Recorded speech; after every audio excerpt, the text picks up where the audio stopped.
Bismillahirrahmanirrahim. Assalamualaikum warahmatullahi wabarakatuh. Kaum muslimin rahimakumullah. Kebeningan hati ada hal yang sangat penting dalam kehidupan setiap orang, dalam kehidupan setiap orang muslim. Kebeningan hati,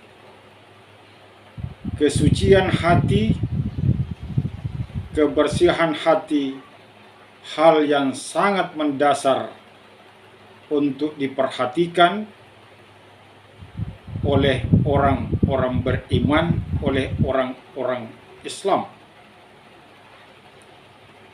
Karena hati ini merupakan cahaya. Hati sangat menentukan perjalanan hidup seseorang. Rasulullah mengatakan, apabila hati ini rusak, maka rusaklah seluruh tubuh manusia. Maka dengan demikian, hati perlu kita pelihara dengan baik, perlu kita rawat dengan baik, karena kalau tidak dirawat dengan baik akan senantiasa mendekat kepada kita sifat-sifat batin yang tidak baik. Akan senantiasa mendekati kita perilaku-perilaku penyakit batin seperti syirik, nifak, bakhil, dendam, hasad, dan penyakit-penyakit batin lainnya.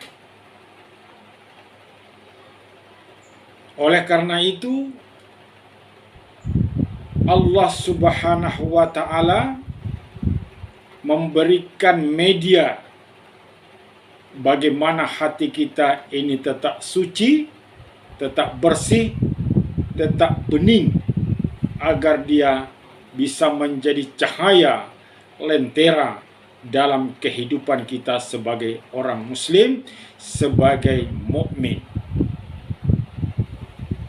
Yaitu Allah Subhanahu wa Ta'ala berfirman, "Hudz min amwalihim shadaqatan tutahhiruhum wa tuzakkihim biha." Ayat ini memerintahkan kepada kita agar mengambil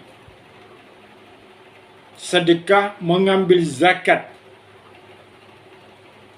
dari harta-harta mereka, orang-orang yang mampu. Dalam rangka apa? Dalam rangka membersihkan, mensucikan mereka, orang-orang beriman atau orang-orang yang mengeluarkan sedekah, orang-orang yang mengeluarkan zakat. Zakat adalah rukun Islam. Adalah sesuatu yang harus dimiliki dan dikerjakan oleh orang-orang muslim yang berkemampuan dari segi harta.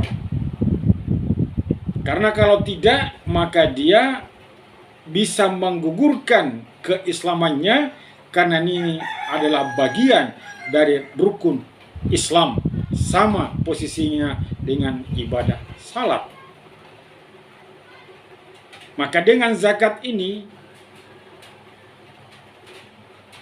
orang-orang beriman akan disucikan, akan dibersihkan, bukan hanya harta-hartanya yang diperoleh dari hal-hal yang tidak dibenarkan, tetapi juga jiwanya akan dibersihkan, ditazkiyah dengan mengeluarkan zakat ini. Sehingga dengan bersihnya hati, beningnya hati, insya Allah sifat-sifat baik, sifat-sifat yang akan mendorong orang untuk berperilaku baik akan senantiasa mendekati kita sebagai orang Islam. Maka orang-orang yang punya kemampuan, orang-orang yang punya harta, yang sudah kena wajib hukumnya mengeluarkan zakat, keluarkanlah zakat itu.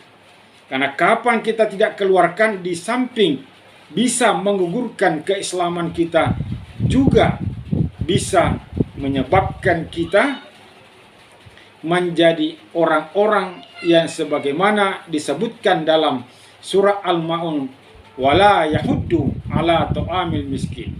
Orang-orang yang tidak menganjurkan, menggerakkan orang untuk berinfak, membantu fakir-fakir miskin yang ada di sekitar kita.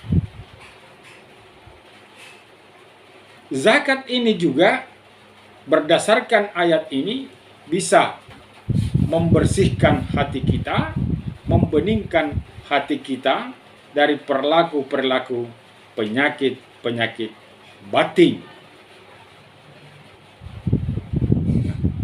Fungsi lain dari zakat ini adalah untuk kepentingan, untuk keperluan kita dalam kehidupan yang lebih jauh, khususnya di hari kemudian. Karena dengan mengeluarkan zakat, mengeluarkan sedekah ini, bukan orang yang dibantu, bukan orang miskin yang diberikan yang akan beruntung, tapi ini adalah kepentingan kita, bukan kepentingan orang fakir miskin, bukan kepentingan anak yatim piatu, tapi kepentingan kita sendiri. Karena dengan mengeluarkan zakat ini, maka inilah yang akan menjadi harta yang sebenarnya, yang akan menjadi bekal kita di hadapan Allah Subhanahu wa Ta'ala. Di samping zakat, ada juga yang merupakan perintah Allah kepada orang-orang yang ingin meningkatkan atau mencapai tingkat takwa, yaitu wa mimma razaqnahum yunfikun. Menginfakkan sebagian rezeki yang diberikan oleh Allah kepada kita, menginfakkan kelebihan-kelebihan rezeki yang diberikan Allah kepada kita. Oleh karena itu, kaum muslimin rahimakumullah, marilah kita berinfak, marilah kita mengeluarkan zakat agar kita terbersih dari segala penyakit-penyakit batin, penyakit-penyakit syirik, penyakit-penyakit nifat, penyakit-penyakit iri dan dengki.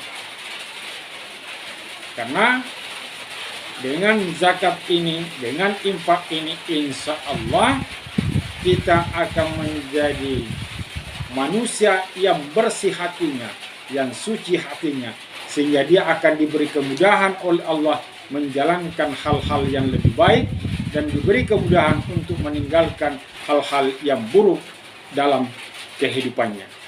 Demikian yang dapat kami sampaikan. Wabillahi taufiq wal hidayah. Wassalamualaikum warahmatullahi wabarakatuh.